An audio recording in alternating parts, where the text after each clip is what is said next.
Let me use this opportunity to welcome all our distinguished guests to this.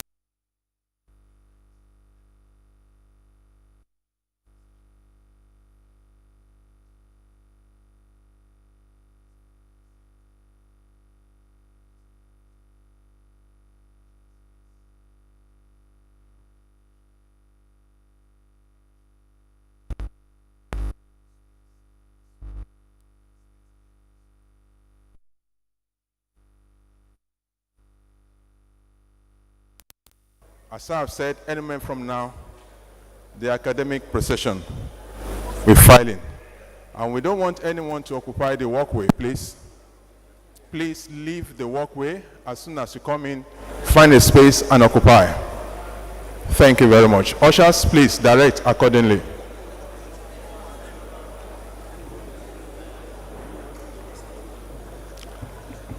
Please permit me to take this announcement. On behalf of the Senate, management, staff, and students of the University of Ibadan, I warmly welcome you all to the 526th Inaugural Lecture and 18th in the series of inaugural lectures for the 2021-2022 academic session. Today's lecture, entitled Searchlight into the Dark Alley of Aberrants and Miscreants within the Commonwealth of Cells, will be delivered by Professor Temidayo Olushade Ogundiran of the Department of Surgery on behalf of the Faculty of Clinical Sciences. May I inform you that the academic procession will soon file in, as I've earlier said, and when the academic procession files in, you are expected to please rise and remain standing until the academic procession takes its seat. Also, you are expected to rise and remain standing when the national anthem and the UR anthem are either sung or played.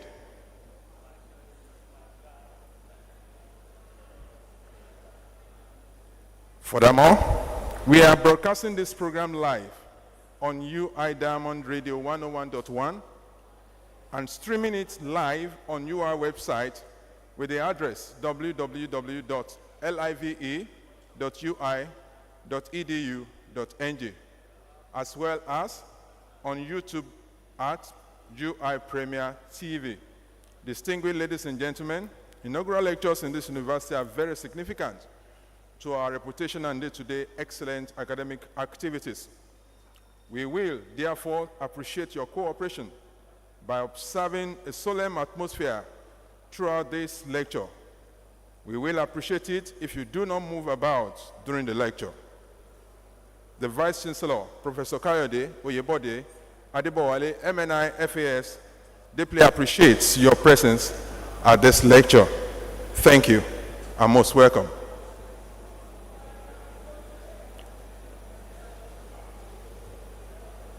Please leave the walkway. Academic procession is coming out. May we now rise for the academic procession, please.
addressed by the Vice Chancellor, University of Ibadan, Professor K.O. Adebowale, at the 526th Inaugural Lectures on Thursday, June 8, 2023, at the Trenchard Hall.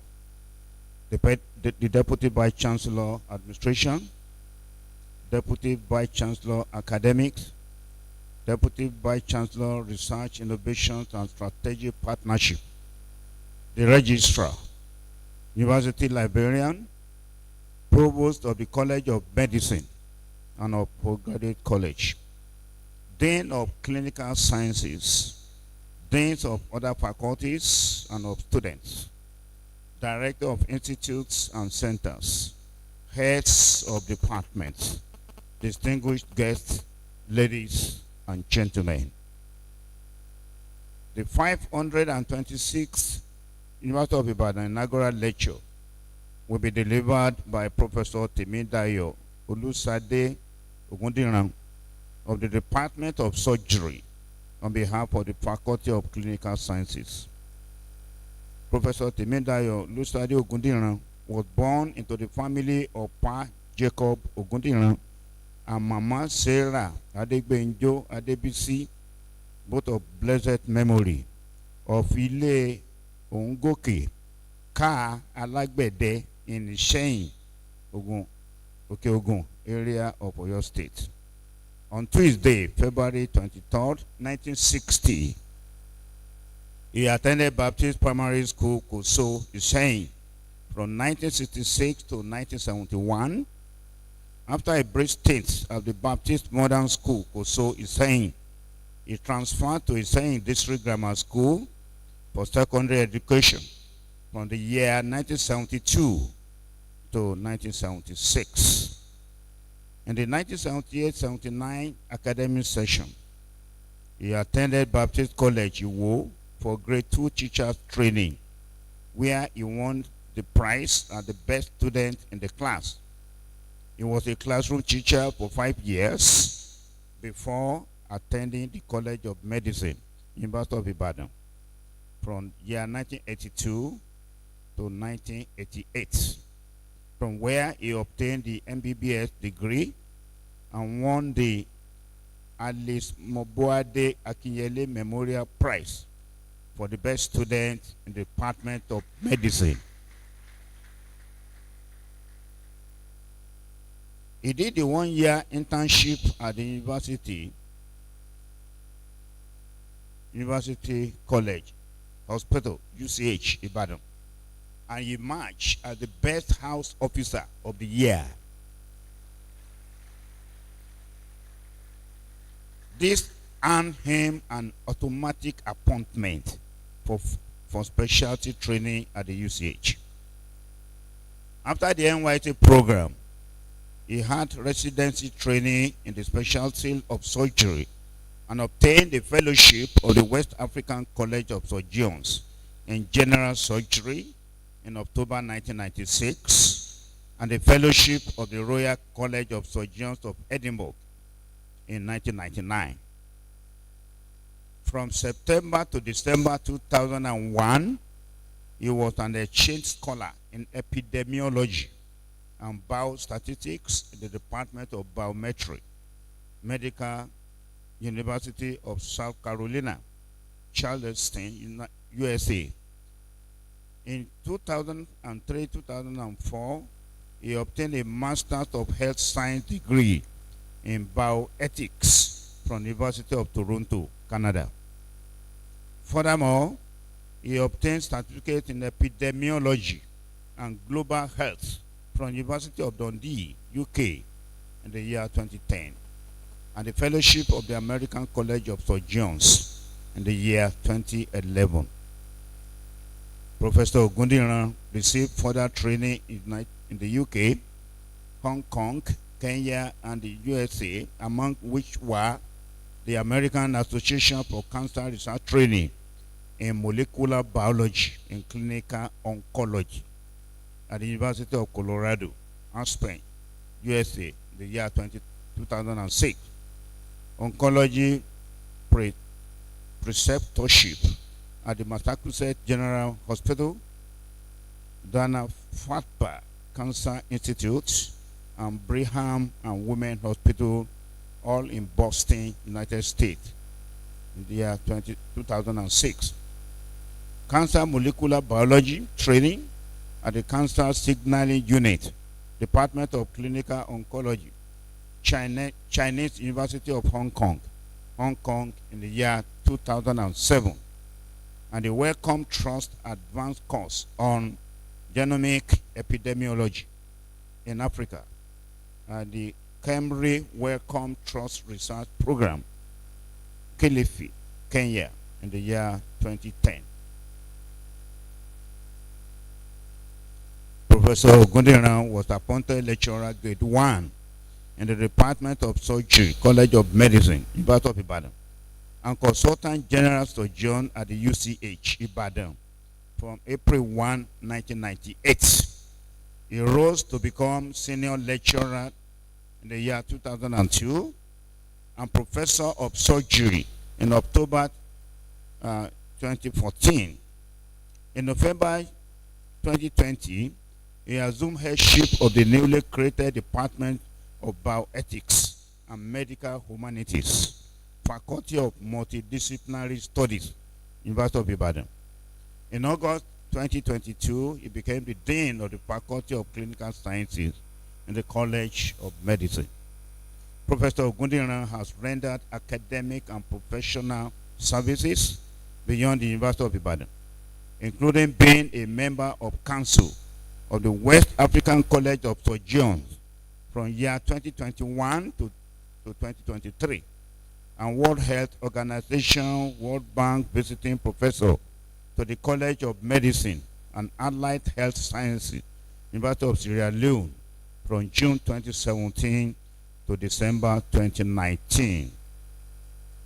Professor Ogundiran grew up in a Baptist family. In his final secondary school year, in 1975-76, he became an SU, attending the Scripture Union.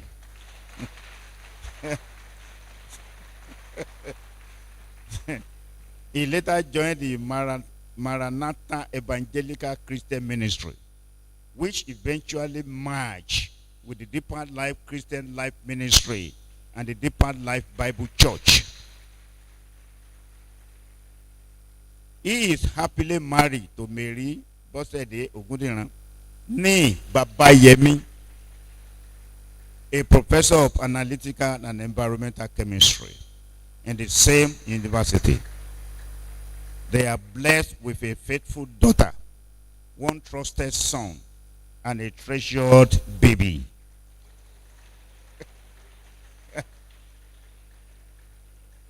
It is therefore my pleasure to invite Professor Ogundiran to present his inaugural lecture titled Searchlight into the Dark Alley of Miscreants and Outlaws within the Commonwealth of Sex. Professor Ogundiran, you are welcome.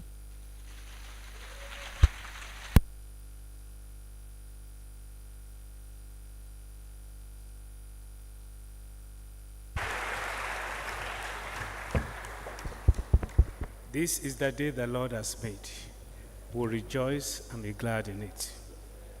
The Vice Chancellor, Deputy Vice Chancellor Administration, Deputy Vice Chancellor Academic, Deputy Vice Chancellor Research, Innovation and Strategic Partnerships, Registrar, University Librarian, Provost of the College of Medicine and of the Postgraduate School, College, Deans of Faculties and of Students, Directors of Institutes, Heads of Departments, distinguished ladies and gentlemen. It's indeed a great honor and privilege for me to deliver the 526th Inaugural Lecture of the University of Ibadan on behalf of the Faculty of Clinical Sciences, College of Medicine. I thank the immediate past Dean of the Faculty, Professor M.O. Owolabi, for nominating me, and Vice Chancellor, Professor K. Adebowale, for accepting my nomination. I stand here in honor to both the College of Medicine, University of Ibadan, and its clinical laboratory, the University College Hospital, Ibadan, both being the twin institutions where I have been planted, cultivated, nurtured, and cultured over the past 40 years as medical student, surgical trainee, and staff member. These institutions provided me the wherewithal to be a member of this assembly here gathered, and even more, want to stand before you as it is this day. This evening, I'm following in the footsteps of 8 distinguished predecessors from the Department of Surgery who stood before me on this podium to deliver inaugural lectures as seen on the table. More intimately, mine is the 3rd inaugural lecture from the specialty of general surgery. The first was delivered by the late Professor Iyo Olorin in 1975, and the second by the late Professor Oji Ajao in 1992. Surgery as choice and as profession. A number of factors contribute to people's choice of career or profession. For me, an important consideration was a profession in which I would be able to influence the lives of people positively, especially the young. This narrowed my interests to 2, medicine and teaching. After some events that I will allude to later in this lecture, I settled for medicine. I did not know then that I would become both a medical doctor and a teacher. My choice of surgery was made within my first 6 months in this clinical school. After internship and the National Youth Service, I was appointed by the usage to pursue surgical training in the specialty of cardiovascular and thoracic surgery. The choice of cardiovascular and thoracic surgery was informed by the tough experience I had as an intern in the unit. However, I didn't train in that subspecialty as unforeseen events in the first year of residency training, including a life-threatening ill health, changed my course from cardiovascular and thoracic to the specialty of general surgery. Mr. Vice Chancellor, sir, this lecture is not about the happenings and the intrigues within the walls of the surgical operating room. It is about events outside the surgical theater, in the surgical outpatient clinics, on the surgical wards, in our surgical research laboratory, at the Institute of Advanced Medical Research and Training Laboratories, and in laboratories outside Nigeria. My subspecialty in general surgery is surgical oncology, with my main area of practice and research being breast cancer. Therefore, my lecture this evening is on cancer, and specifically on cancer of the breast. In the human body, cells are the basic units of life. In the same way that blocks are the basic units of a building, cells form tissues, tissues make up organs, organs form the systems of the body. Cellular activities in the human body are tightly regulated and controlled, making for harmony, stability, growth, and tissue repair when necessary. However, cancer develops when some cells become deviant and escape programmed cellular control. They enlarge, multiply, invade around, and are transferred beyond their confines. They become aberrant cells and behave as miscreants to the Commonwealth of the population of cells in the tissue, the organ, and the body, and of course, with far-reaching and often undesirable consequences. My goal in this lecture is to present some findings from working on breast cancer in the clinics and in the laboratory over the past 25 years. Specifically, the focus is on the risk factors from within and without the human body that exert deleterious effects at the cellular level, resulting in cancer causation. Before then, let me provide some general information about cancer. Why is cancer called jejere in Yoruba, Ojia cancer in Igbo, Shiwon-daji in Hausa, a mystery? And why the science of cancer did not begin until after 1838, when a botanist and a physiologist, both working in Germany, proposed that living organisms were made up of building blocks called cells. Number 2, cancer is a leading cause of morbidity and mortality worldwide. According to the World Health Organization, cancer is the second leading cause of death globally. 1 in every 6 deaths is cancer-related. Number 3, increasing world cancer burden. The burden of cancer is ever increasing globally, almost on a yearly basis, as the figures from the World Organization on new cancer cases and mortalities in the past decades show. The incidence of cancer worldwide is projected to rise to 26.4 million with 17 million deaths by the year 2030. Number 4, cancer is associated with profound psychological, social, and economic issues.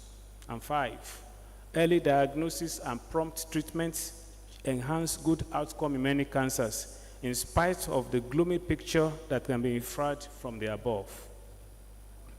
Carcinogenesis, that is, cancer initiation. Mr. Vice Chancellor, sir, cancer is a multi-stage progressive disease process that involves a complex interaction between an individual and his environment, resulting in the transformation of normal cells to tumor cells. Carcinogens, that is, cancer-initiating agents, are classified into physical, chemical, and biological. Generally speaking, the list of factors that have been identified as contributing to carcinogenesis is endless, including tobacco, chronic infections, alcohol, unhealthy diet, obesity, physical inactivity, occupational exposures, environmental pollutants, and genetic susceptibility. In cancers, cells undergo profound metabolic and behavioral changes that result in ultimately an excessive proliferation such that the body's immune surveillance is escaped, leading eventually to tissue invasion and distant spread. These changes arise as a product of modifications in the genetic programs that control cell proliferation, cell's lifespan, cell-cell interaction, and the cell's oversight functions by the immune system.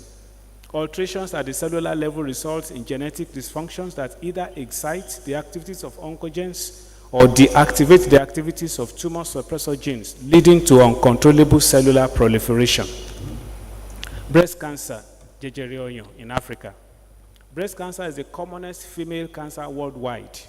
In addition to the rising incidence of female breast cancer in Africa, the epidemiological, demographic, and clinical characteristics of the disease make it a matter of grave public concern.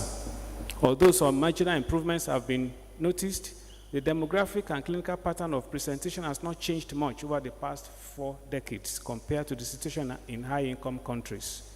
The average African woman with breast cancer is still generally young, premenopausal, and is at the period of life when her pivotal role in the family as a mother is invaluable.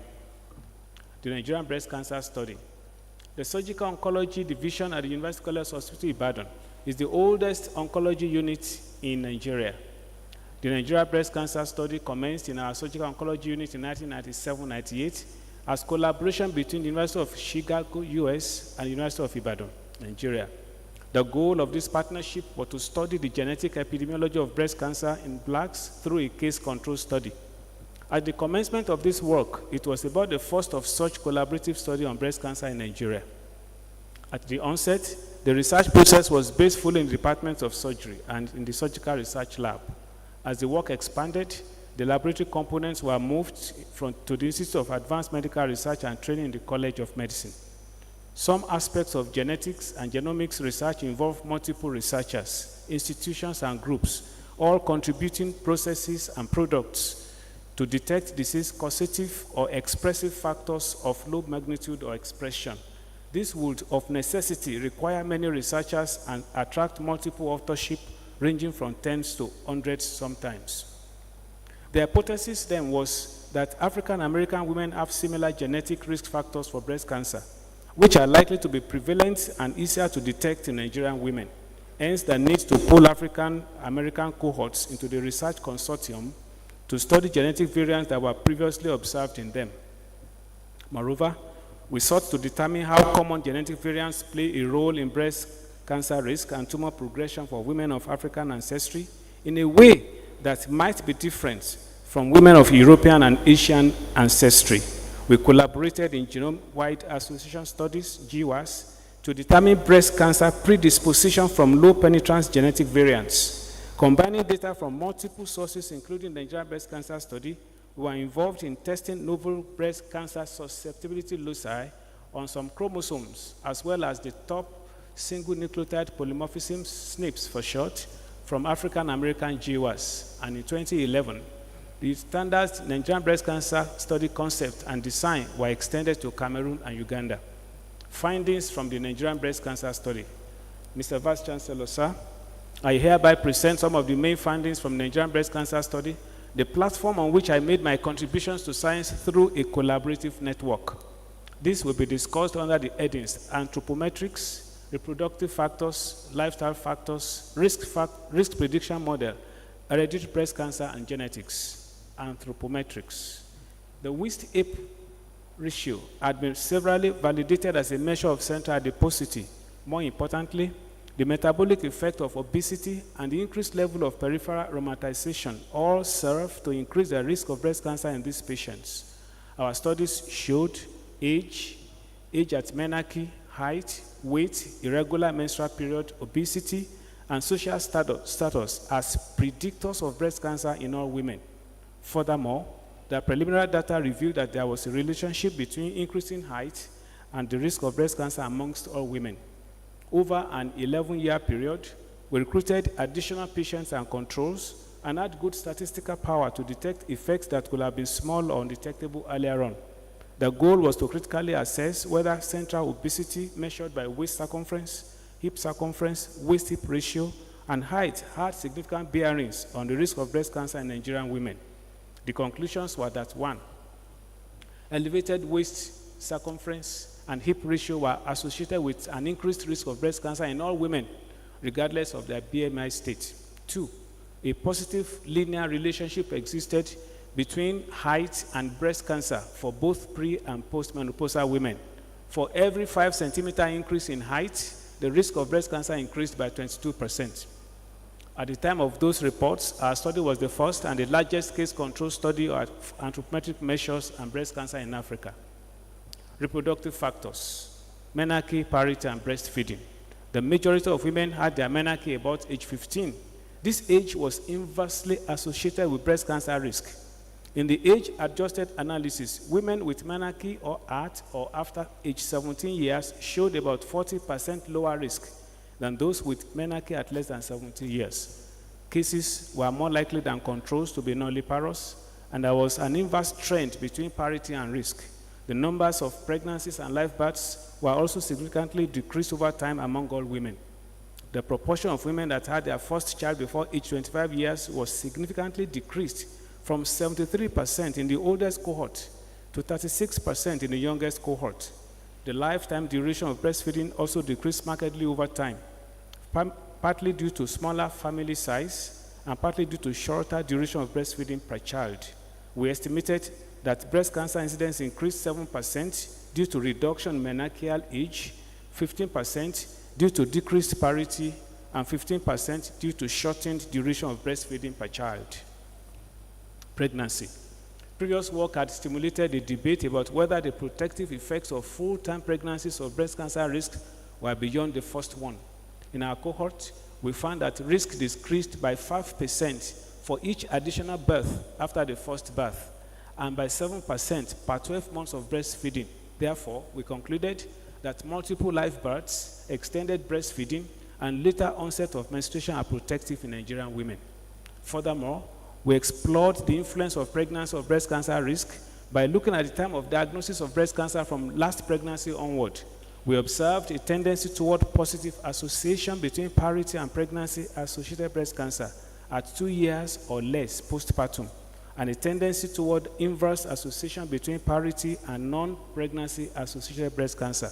We concluded that parity may have different roles in the development of pregnancy-associated breast cancer versus other premenopausal breast cancer in Nigerian women. Environmental lifestyle factors. Alcohol. Alcohol has been established as a risk factor for breast cancer with many possible hypotheses profiled as mechanisms. Specifically, there is strong evidence that alcohol increases estrogen level and alters folate metabolism. The study was from Nigeria, Cameroon, and Uganda. Cases were found to drink for 2.8 years longer on average than controls. Compared with non-drinkers, women who drank for less than 10 years had 41% higher odds of having breast cancer. Those who drank for 10 to 19 years had 71%, and those for 20 or more years had 82% higher odds of having breast cancer. Every 10-year increase in the duration of drinking was associated with a 54% increase in breast cancer risk. The conclusion is that there was a positive dose-response relationship between alcohol consumption and breast cancer risk among sub-Saharan African women. Furthermore, the risk was significantly elevated in nulliparous compared to parous women and in overweight or obese women. Physical activity. Physical activity has been linked to decreased breast cancer risk, particularly among postmenopausal women. To examine the link between this modifiable risk factor and breast cancer risk in indigenous African women, we asked about the type, frequency, intensity, and duration of various activities in the past year or the year before diagnosis.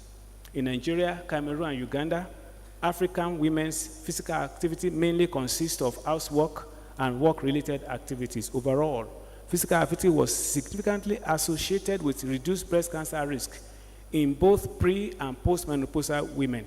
Women who engaged in 25 or more metabolic equivalent of task hour per day of total activity had approximately 60% lower risk of breast cancer than the least active women, that is, those who engaged in less than 5 met hour per day. The activity level of 25 met hour per day translates to about 6 hours of brisk walking per day. Even light intensity physical activity was associated with lower risk of breast cancer. The Nigerian breast cancer risk prediction model. Ideally, women at increased risk for breast cancer should be accurately identified so that appropriate surveillance and prevention strategies can be offered. This strategy has already contributed to the decrease in incidence in developed countries. The Gale model and its modifications has been widely used in white women and African American women respectively, and the Black Women's Health Study model specifically for African American women.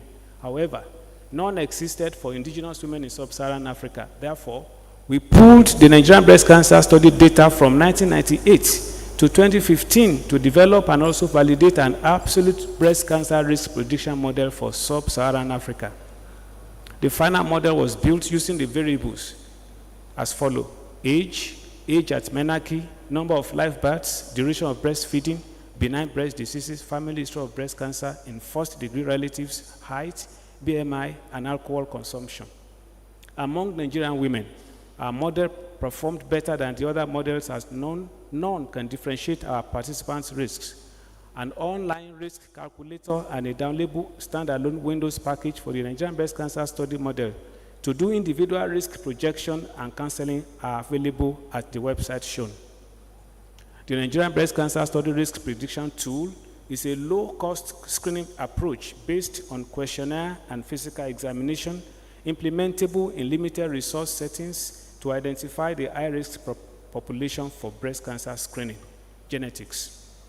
Mr. Vice Chancellor, sir, ladies and gentlemen, the remaining aspect of this presentation is on our work on the genetics of breast cancer in women in Ibadan and in women of African descent in the diaspora. Cancer genetics comprises two main fields: genetic susceptibility and somatic cell genetics. Genetic susceptibility focuses on inherited genetic variation in cancer susceptibility genes, while somatic cell genetics focuses on mutations that arise in an individual's cells during their lifetime. Susceptibility genes fall into a spectrum from high risk to moderate risk. High risk susceptibility genes for breast cancer, e.g. BRCA1 and 2, TP53, CHEK2, are well explored and much is known about them.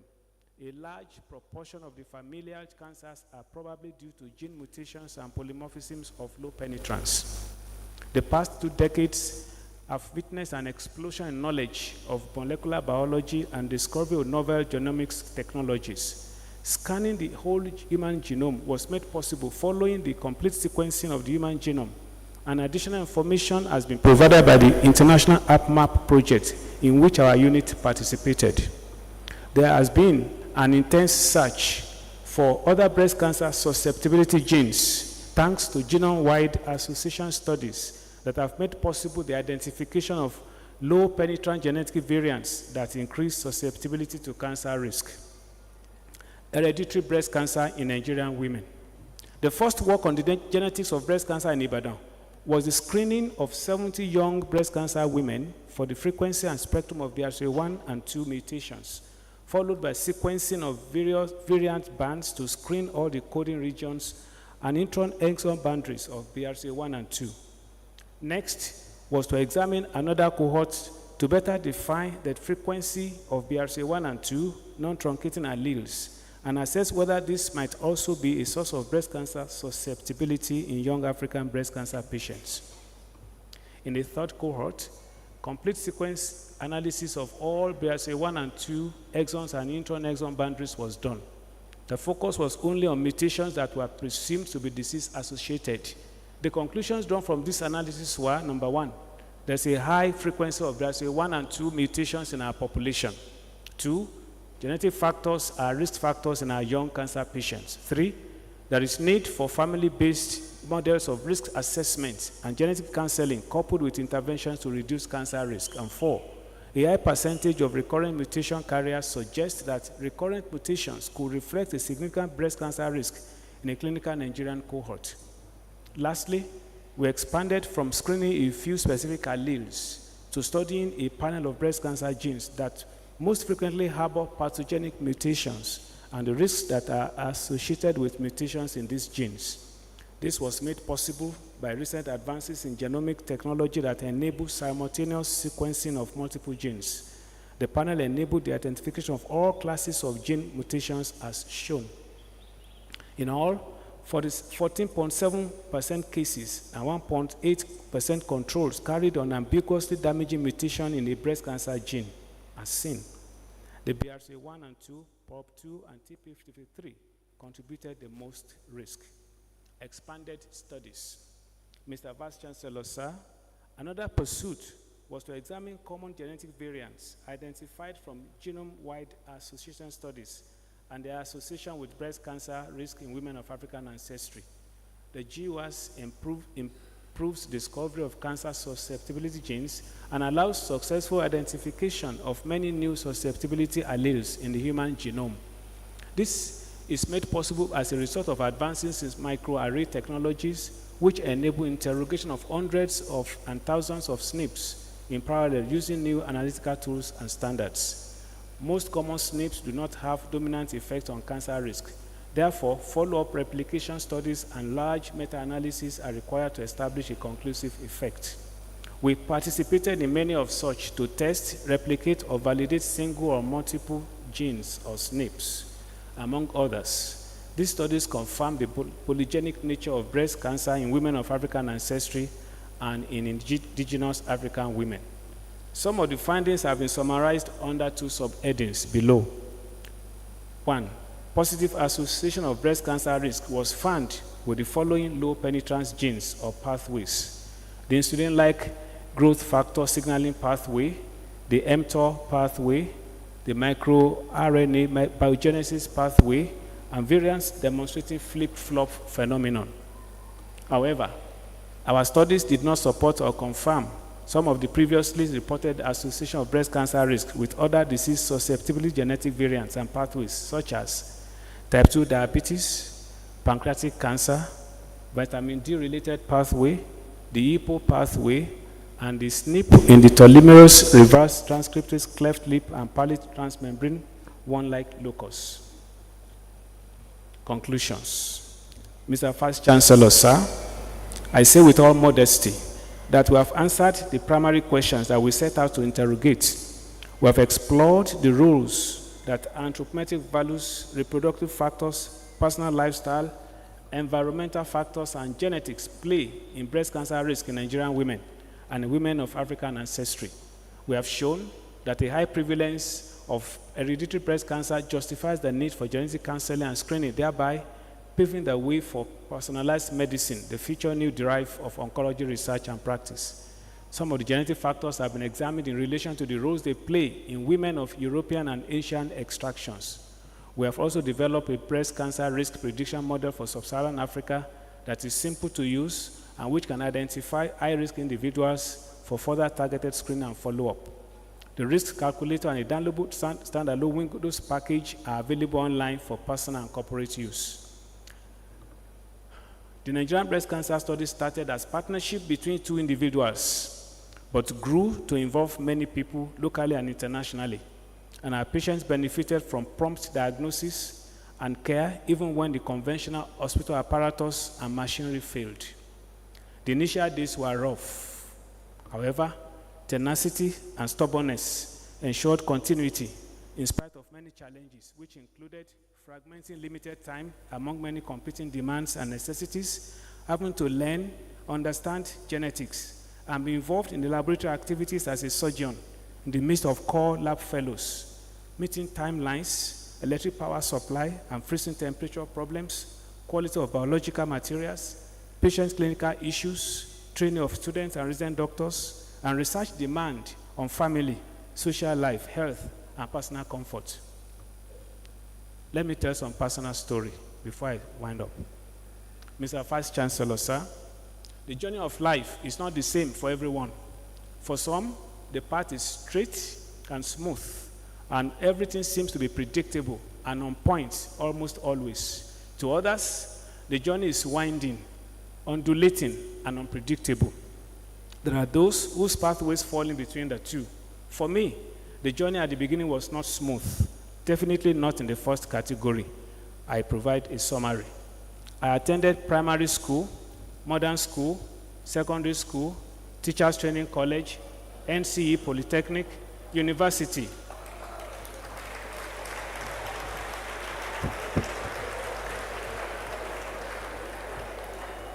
All either partially or fully.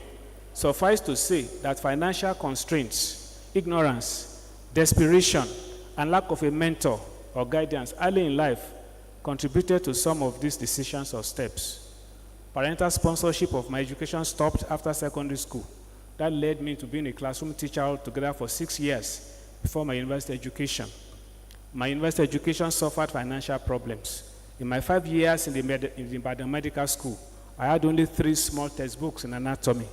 The 4th in microbiology cost 20 naira and was paid for by my roommate. The only time I paid 19 naira accommodation fee was in the preclinical school. I read borrowed books from roommates and the library. For the major part of my clinical years, I was fed by my roommate. One day I ate nothing, the whole day and night, though not fasting. All attempts to obtain loan from the Students' Loan Board in Lagos were unsuccessful. In the final year, we stayed in boys' quarters because I couldn't afford to pay accommodation fee at the students' hostel. I also had delay in my promotion in the university, partly because of the type of research I was doing. However, despite this and other apparent setbacks, God has been so good to me.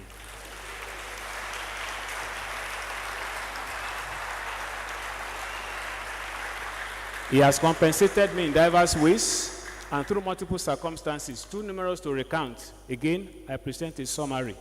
He saved my soul early in life and delivered me from activities and lifestyles that human beings engage in compulsively but damn the soul in eternity. He preserved and delivered me many times from serious dangers and ill health that could have terminated my life and destiny. He afforded me training in the best tradition of medicine and surgery in our nation's foremost university and medical institution by excellent teachers and great academics. I was fortunate to win a prize. I was offered internship training in UCH on merit, and at the end of the internship, I was also selected one of the 2 best house officers and was offered a position for specialty training in surgery on merit. He brought me in contact with 2 great academic and professional mentors who held my hand and put my feet on the path that led me to this podium this evening. He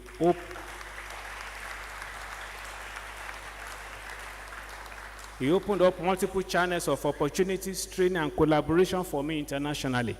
He surrounds me with numerous true colleagues, brethren, and friends.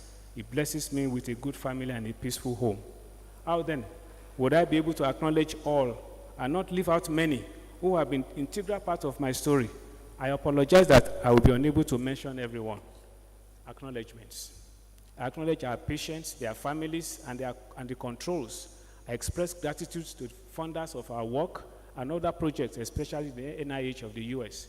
I appreciate all partners, friends, and institutions in Nigeria, Africa, Hong Kong, UK, Canada, and the US. I sincerely acknowledge all the colleagues and co-authors of our joint work and the publications from Nigeria and abroad. I acknowledge the members of our team that have transited to the world beyond. Mr. Akintayo Ofagbemi in the Surgical Research Lab, Professors Effiong Akang and Abidin Oluwashola of the Department of Pathology. I acknowledge the Department of Surgery, College of Medicine, University of Ibadan, and University College Hospital, Nigeria. I am privileged to belong to the same department and walk the same corridors that surgical giants and teachers, the likes of Victor Anumangu, Latunde Odeku, Turi Olasholanke, Adelola Aduleyo, Olajide Ajayi, Okwe Adekunle, John Lawani, Uluwole Ajao, Uluwole Adebo, and so worked. It's also an honor to have been taught by some of these pioneers. Many of these greats have gone. Some are still alive and well. They left behind them in the department another generation of seasoned academic surgeons, great teachers, and consummate clinicians, among whom are Dr. J.K. Ladipo, Prof. Shokunbi, Adigboye, Oluwatosin, Shitu, Alonge, Ogunlade, Omololu, and other brilliant senior colleagues. Some have retired, others are in the twilight of their services to our twin institutions. I belong to the third generation, and I'm honored to be an Ibadan surgeon. And I stand here today on your behalf.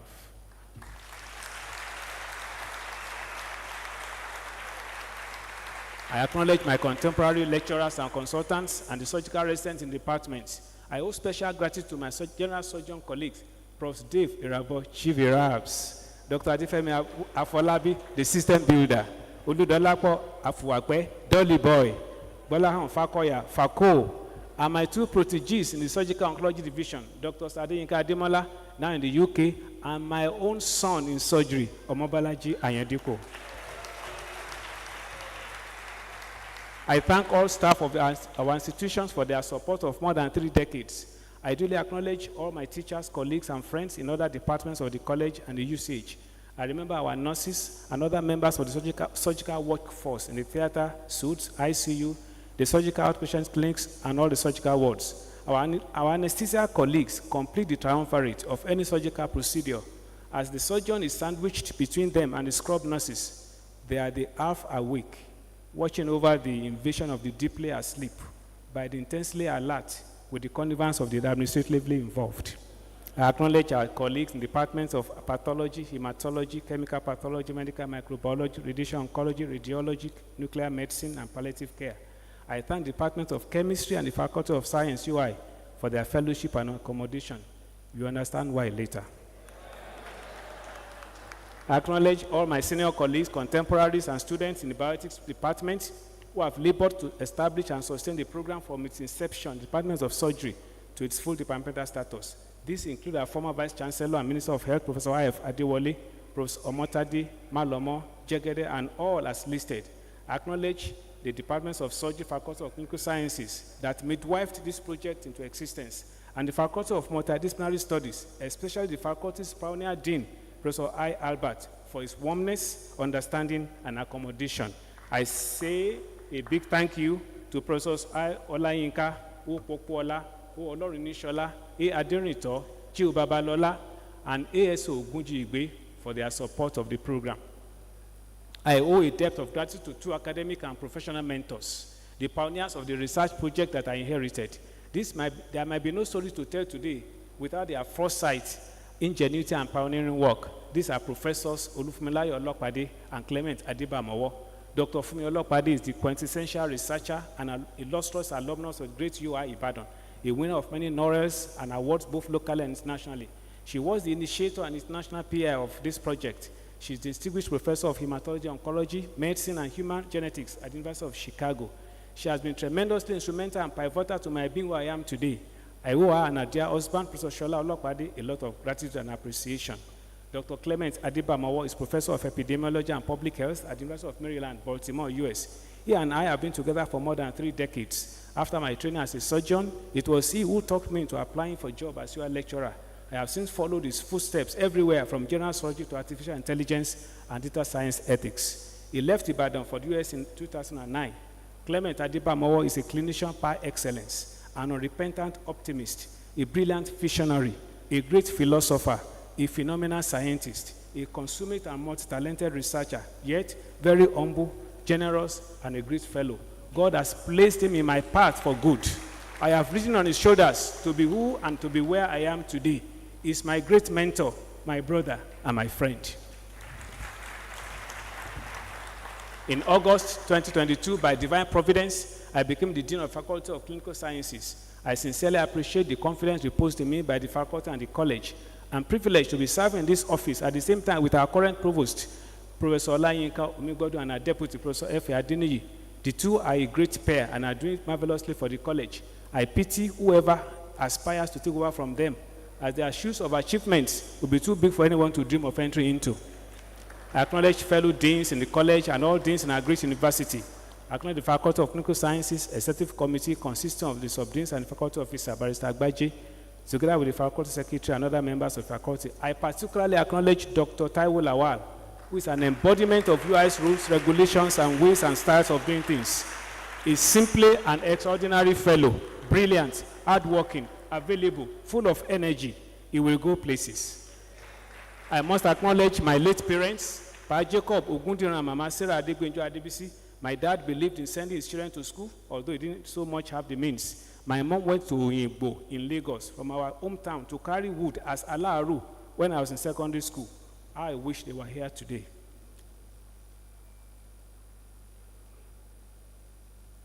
I thank my siblings, nieces, nephews, cousins. I'm sorry. I'm extended family members from Isheyin, my in-laws, the Babayemi family from Okeo, and all friends and brethren from Isheyin, Okeo, Ilero, and all of Kajua local government of Oyo State for contributions to making me who I am today. I say thanks to my elder sister, Mrs. Rebecca Amuji Fashola, and her husband, Mr. Samuel Adebayo Fashola, my younger sister, Mr. Obayomi and Aramide, my younger sister and their husband, Pastor and Mrs. Stephen Olushola, Florence Onyekade Olakujo. They sponsored my sojourn in the UK for the fellowship of the Royal College of Surgeons of Edinburgh by examination. It's gratifying that I passed the exam and did not waste their money. Their family and home have been a haven of comfort, abode, and blessing for me, my wife, and children. I recognize a true friend, a sincere brother, one imbued with profound native intelligence, a close and generous confidant in a brother-in-law, Jacob Olani Babayemi, professor of animal science, the manager of UI Shopwell, University of Ibadan, and a true trailblazer.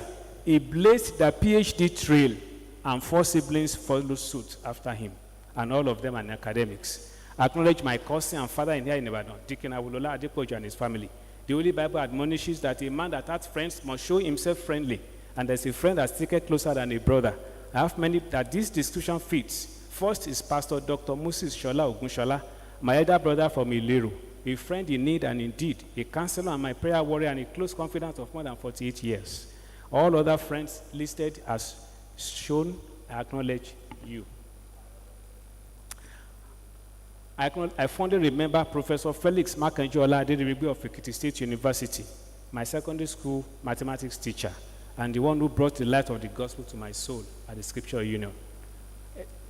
Essentially, my life revolves around 3 axes: home, church, and office. The church provides the basis for the peace and stability in the home, and the grace and support for the office. I acknowledge the prayers of all my pastors and brethren in Deeper Life Bible Church, in Christ Chapel, Redeemed Christian Church, and Christ Evolution Ministry, and the Universal Church. I will not be able to mention your names one by one. Finally, I acknowledge Mary Bosede Ogundiran, ni Baba Yemi, my wife, my best friend, my companion, my great sister, my caring mother, my prayer warrior, my prayer partner. Ìyàwó mi, as I call her, and she calls me Okomi, is a thoroughbred, homegrown, well-trained girl who, by dint of hard work and the grace of God, has also risen to become professor of chemistry in this citadel of learning. She possesses the biblical attributes of a virtuous woman. Our union fulfills the scriptural truth that whoso findeth a wife, findeth a good thing, and obtaineth favor of the Lord. And it's a living testimony that God is truly the best matchmaker. A Christian in the old-fashioned way, God has made her to be almost everything to me and the children and the family and my profession. I appreciate our 3 children. God is faithful. Trust in the Lord and God's treasure, who together with their mom and the grace of God make our home a true place to be. I love you all. Mr. Vice Chancellor, sir, distinguished ladies and gentlemen, I once again acknowledge with a sense of gratitude this great honor from everyone who has listened to or watched my inaugural lecture. Finally, I return all glory and praises to God who created the heavens and the earth, and in whom we live and move and have our being. With my story as told, and for the manifold riches of his goodness to me and my family, may I request of you all to please stand up with me and join me in echoing with King David, the sweet psalmist of Israel, the following words: I will lift up my eyes unto the hills, from whence cometh my help. My help cometh from the Lord, which made heaven and earth. Thank you all.